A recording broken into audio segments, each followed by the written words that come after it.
नमस्कार, जनता समाचार देख रहे हैं आप और आपके साथ मैं हूं दिव्यानी व्यास। चलिए रुक करते हैं आज की खास खबरों पर। नगर पंचायत क्षेत्र में बने कमरों का आवंटन 1 दशक बीत जाने के बाद भी अभी तक जरूरतमंदों को नहीं हो पाया है।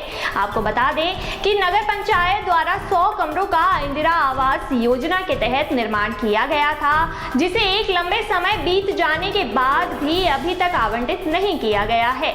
हालांकि ये जो खाली कमरे हैं उन्हें जुआरियों शराबियों का अड्डा तो बन ही गया है, लेकिन जिनके घर नहीं है उनके अभी तक छत नसीब नहीं हुई है। जब ये मामले में नगर पंचायत अध्यक्ष लालचंद सिंह से बात की गई तो उन्होंने कहा कि शीघ्र ही इन कमरों का आवंटन कर दिया जाएगा। कुछ तकनीकी समस्याओं थी और जो अब दूर हो चुकी है। सरकार का नया शासन आदेश है कि इन मकानों को एक संस्था नियुक्त कर किराए पर दिया जाए।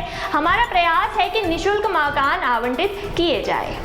अब लाल कुआं में तो मैं आप लोग गरीबों की बात उठाई है और उठाना भी चाहिए। आप लोग नहीं उठाएंगे तो कौन उठाएगा। ये जो 100 कमरे बन गए हैं, इस 100 कमरों को बांटने के लिए हमने लिस्ट भी बनाया था और शासन को भेज भी दिया था, लेकिन शासन ने केंद्रीय शासन ने एक ऐसा आदेश दे दिया। हम आप ही लोग जैसे अभी एक दिन ऐसे जैसे आप लोग लाइव कर रहे हैं कवर, उसी तरह मैंने बोला कि हम इसको जो है अगले हफ्ते बांट देंगे।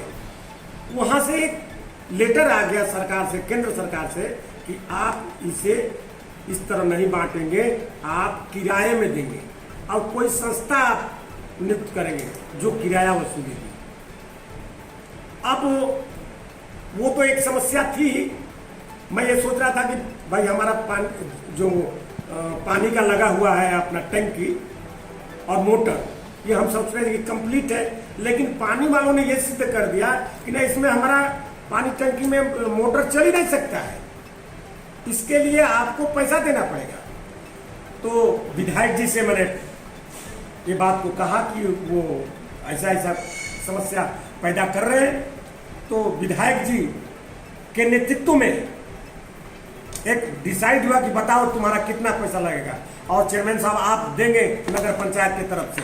हमने कहा कि ठीक है सर, हम नगर पंचायत गरीबों के हित के लिए हम पैसा दे सकते हैं। तो ट्यूबवेल वाले ने, जल संस्थान वालों ने 28 लाख का पानी का और एक ट्रांसफार्मर लगाने का, बिजली का ट्रांसफार्मर वहां लगेगा तभी ना वो चलेगी मोटर। तो ये सबका एस्टिमेट उन्होंने 28 लाख बताया था, तो हमने पूर्ण कर देगा। मैं नहीं, इसके लिए हाँ करेक्ट, बड़ी अच्छी बात आप लोगों ने पूछा। हम विधायक जी से भी रिक्वेस्ट किए कि मानवर आपकी सरकार है और गरीबों के लिए बनाया गया था, गरीबों को दिया जाए, आप इसे निःशुल्क करवा दीजिए।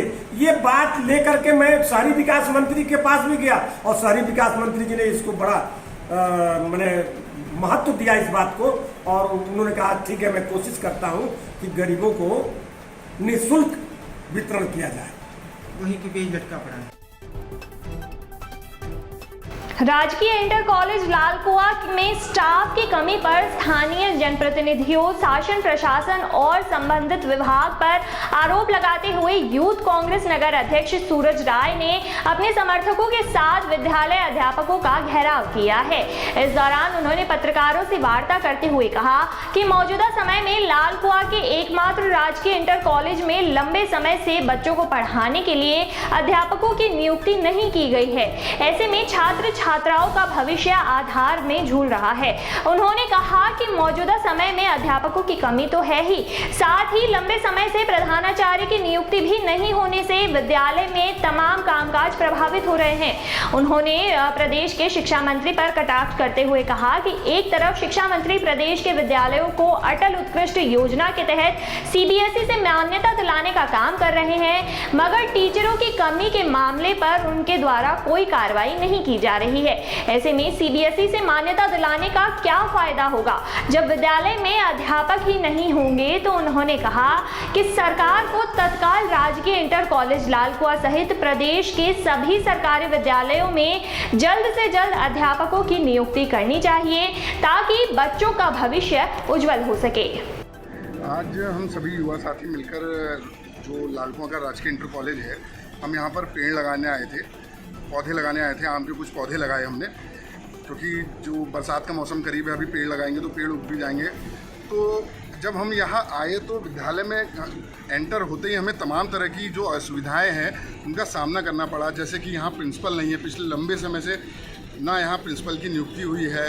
बहुत से अधिवक्ता ऐसे हैं जो प्रोफेसर यहाँ होने चाहिए थे, हिंदी के, रसायन विज्ञान के, समाजशास्त्र के, उनकी बहुत दिनों से मतलब अभी तक किसी की पोस्टिंग ही नहीं हुई है।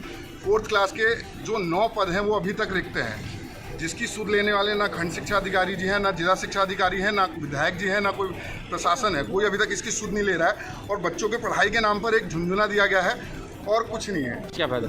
एक तरफ तो ये अटल जो एक इनने नई योजना बना दी कि सरकारी स्कूलों को CBSE से जोड़ रहे हैं कि बढ़िया सुविधाएं मिलेंगी, बच्चों को अच्छी शिक्षा मिलेगी, लेकिन जो सरकारी विद्यालय हैं उनकी इतनी दयनीय स्थिति है कि यहाँ ना प्रोफेसर हैं, ना सफाई कर्मचारी हैं, बच्चों को गंदे टॉयलेट में जाना पड़ रहा है। कोरोना जैसी महामारी चल रही है जिसमें तमाम तरह की और भी संक्रमित बीमारियाँ चल रही हैं और लोगों को ध्यान देना चाहिए, प्रशासन को ध्यान देना चाहिए, लेकिन इस ओर उनका कोई ध्यान नहीं है। क्या मांग करते हैं आप लोग? हम जिला शिक्षा अधिकारी और शिक्षा मंत्री जी से मांग करते हैं कि जो भी यहाँ प्रधानाचार्य से लेके 4th ग्रेड के चाहे जितने भी पद रिक्त हैं इन्हें जल्द से जल्द पूर्ण किया जाए और जो भी यहाँ कमियाँ उन्हें जल्द से जल्द पूर्ण करके विद्यालय को सुचारू रूप से वो चालू किया जाए। वहीं पावटा कस्बे के ग्रीन पार्क मैरिज गार्डन में मंगलवार को राजकुमार देवायुष सिंह के द्वारा कोरोना योद्धाओं के रूप में पत्रकार बंधुओं का मास्क और सैनिटाइजर वितरण कर स्वागत किया गया। इस अवसर पर देवायुष सिंह ने कहा कि कोरोना जैसी वैश्विक महामारी के दौरान प्रशासन, डॉक्टर आदि सभी फ्रंटलाइन वर्कर्स के साथ साथ मीडिया के लोगों ने भी अपनी अहम भूमिका निभाई है। इस अवसर पर कुनेर सरपंच नरपत सिंह शेखावत, पावटा निवर्तमान सरपंच प्रतिनिधि निर्मल पंसारी, SC मोर्चा जिला उपाध्यक्ष बद्री प्रसाद चौहान, मीडिया प्रभारी मनोहर सिंह शेखावत, मंडल महामंत्री हितेंद्र लाटा आदि उपस्थित रहे। तो दोस्तों आज के इस बुलेटिन में इतना ही। और भी खबरों के लिए जुड़ी रहिए जनता समाचार के साथ।